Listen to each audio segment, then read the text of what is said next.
HBM 반도체는 기존 반도체보다 더욱 정밀해서 고압 수소 어닐링 장비를 사용을 하는데 한국의 HPSP가 독점을 했습니다. 하지만 독점은 언젠가 끝이 있죠. HBM용 어닐링 장비를 개발합니다. 개인적으로는 유리하지 않을까 합니다.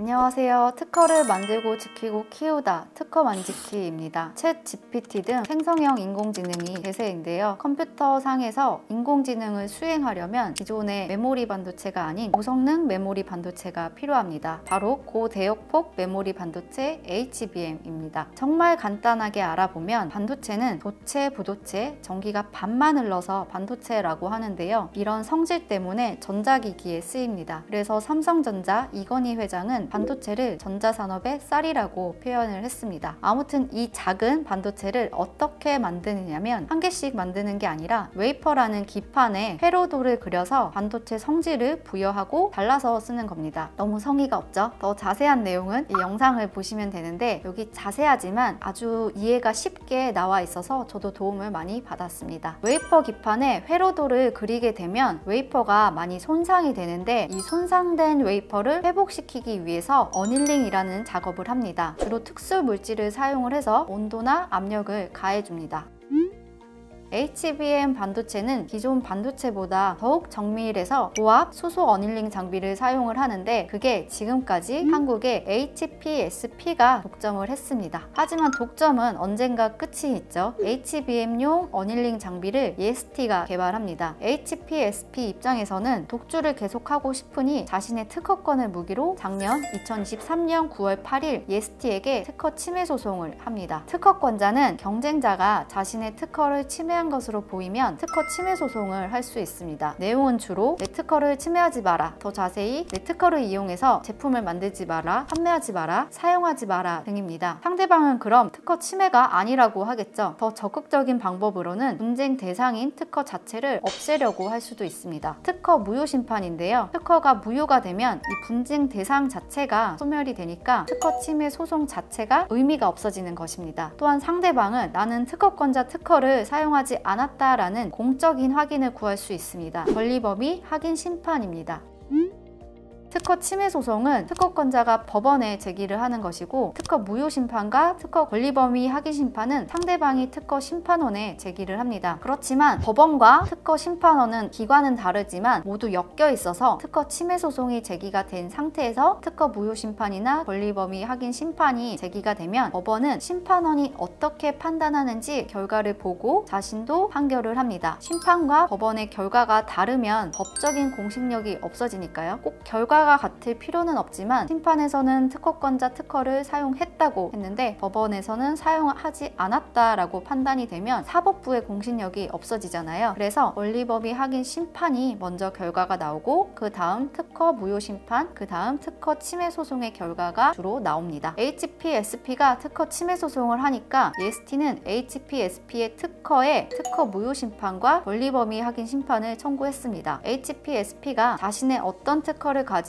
예스티에 침해 소송을 했는지 뉴스나 기사에 정확히 나와 있지는 않은데 이 업계에서 관련 특허는 7건 정도로 추정을 하고 있습니다. 그 중에 3건을 간단하게 살펴보면 첫 번째 특허의 내용을 살펴보면 특허의 권리라고 볼 수 있는 청구항인데요. 그 중에서 청구항 1번입니다. 도면이랑 같이 보면 개폐 부분에 특징이 있는 특허이고 개폐를 돌림돌기 쌍을 이용하는 데 특징이 있습니다. 예스티가 이 특허는 무효다라고 무효 심판을 했고 자신의 어닐링 장비는 이 특허를 사용하지 않았다라는 권리범위 확인 심판을 했는데 보시면 이 결착 구조가 익숙한 구조잖아요. 꼭 반도체 개폐 장치에만 사용하는 구조가 아니라 다른 개폐에도 사용되는 구조라서 아마 예스티는 이 구조는 이미 존재하는 기술이다. 내가 사용하는 건 HPSP의 특허가 아니라 이미 있는 구조의 기술을 사용하는 것이다 라는 자유기술의 항변이라고 하는데 이런 주장을 하는 것 같습니다. 두 번째 특허는 기술적으로 사실 더 중요한데 거의 만료가 돼서 그런 그러니까 오래된 기술이라는 거죠. 예스티가 권리범위 확인 심판을 청구하지는 않았는데 자신의 어닐링 장비가 이 특허와 어느 정도 유사하다고 소멸하니까 기다리는 것 같습니다. 세 번째 특허는 무효 심판은 하지 않았고 이 특허를 사용하지 않는다라는 권리범위 확인 심판만 청구를 했는데 청구항을 보면 ESP가 회피를 해서 자신의 어닐링 장비를 개발한 것 같습니다. 특허 침해가 되려면 청구항의 구성들을 모두 다 포함을 해야 되고 이 구성들의 각 설명하는 부분도 모두 포함이 되어야 하는데 이 많은 구성과 내용 중에서 일부를 피해서 장비를 개발한 것 같습니다. 곧 예스티가 청구한 특허 무효 심판, 권리법인 확인 심판이 결과가 나올 것 같은데요. 개인적으로는 예스티가 유리하지 않을까 합니다. HPSP가 특허 침해 금지 가처분 신청을 하지 않았습니다. 가처분 신청은 소송에서 정식으로 판단받기 전이지만 시급한 경우에 신청을 하는 건데요. 예스티가 HPSP의 특허를 침해해서 고압 수소 어닐링 장비를 제조한다면 현재 독점하고 있는 HPSP 입장에서는 상당한 타격이 아닐 수 없는데 예스티의 침해 행위를 최대한 신속히 막아야겠죠. 하지만 HPSP는 특허 침해 금지 가처분 신청을 하지 않고 바로 소송을 했습니다. 예스티의 침해 행위를 당장 중단시킬 필요가 없다고 판단을 해서 가처분 신청 없이 소송으로 바로 진행을 했을 수 있지만 빨리 판단받기를 원하는 것이 아니지 않을까라고 조심스럽게 추측해 볼 수 있습니다. 아까 말씀드린 대로 예스티의 영업 활동을 저지시키는 것이 목적이 아닐까 합니다. 그리고 B2B 장비 분야라서 특허권자인 HPSP는 상대방 예스피의 장비가 어떤 것인지 자세히 알 수가 없습니다. 특허 침해 소송에서 특허권자는 상대방이 만든 제품이 자신의 특허를 이용한 것이다 라고 주장하고 증명하는 것인데 법원은 특허권자의 특허와 상대방의 제품을 비교해서 침해인지 판단을 합니다. 반도체 정밀 장비 분야는 쿠팡에서 상세 페이지나 후기를 보고 인터넷 결제하는 게 아니라 잠재 고객과 충분히 미팅을 하고 성능 테스트도 하고 현장에 직접 가서 설치도 해주고 한 후에 구매 계약이 체결이 되기 때문에 고객이 아니라면 장비 자체를 볼 수가 없습니다. 지금도 HPSP나 예스티의 홈페이지를 가보더라도 장비에 관한 자세한 설명은 없습니다. 폐쇄적으로 영업활동을 하고 있습니다. 상대방 제품에 대해 자세히 알아야 어떤 부분이 특허를 침해했는지 정확히 증거를 제시할 수 있을 텐데요. HPSP가 충분한 증거를 모으기가 어려운 상황입니다. HPSP가 예스티 장비를 입수하는 건 거의 불가능하죠. 그렇다면 HPSP는 예스티의 장비를 불명확하게 제시를 했을 가능성이 높습니다. 그리고 실제 예스티가 개발한 장비와 다를 가능성도 높습니다. 그럼 법원에서는 예스티 장비가 무엇인지 알 수 없으니 HPSP에게 다시 알아와 라고 합니다. 예스티도 단순히 다르다라고만 하면 안 되고 어느 부분이 다른지 설명을 해줘야 하는데 그럼에도 예스티 장비가 뭔지 확정을 하는데 시간이 많이 걸리겠죠. 오히려 상대방인 예스피는 HPSP의 특허를 보고 피해가면서 자신의 장비를 개발했을 겁니다. 그래서 충분히 준비를 해서 무효 심판과 권리범위 확인 심판을 하지 않았을까 합니다.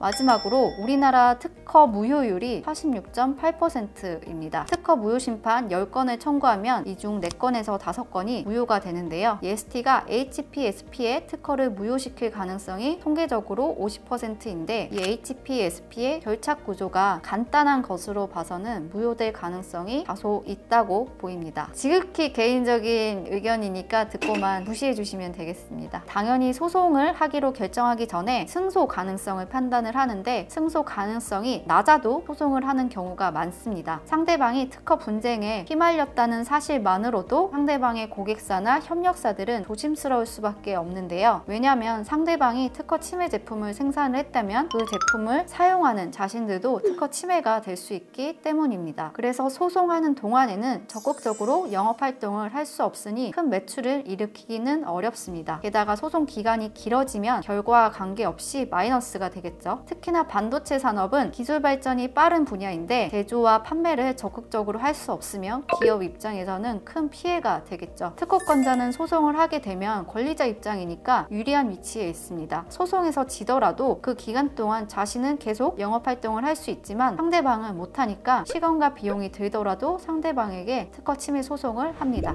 오늘은 HBM용 어닐링 장비를 독점하고 있는 기업 HPSP와 추격하는 기업 예스티의 특허 분쟁 사건에 대해서 알아보았는데요. 특허 소송은 장기간 10년까지도 진행이 됩니다. 장기전입니다. HPSP나 예스티에 투자하시는 분들은 장기적인 관점에서 지켜보셔야 되겠습니다. 주변에 예스티나 HPSP에 투자한 분이 계시면 이 영상을 공유해 주셔서 도움을 주시기 바랍니다.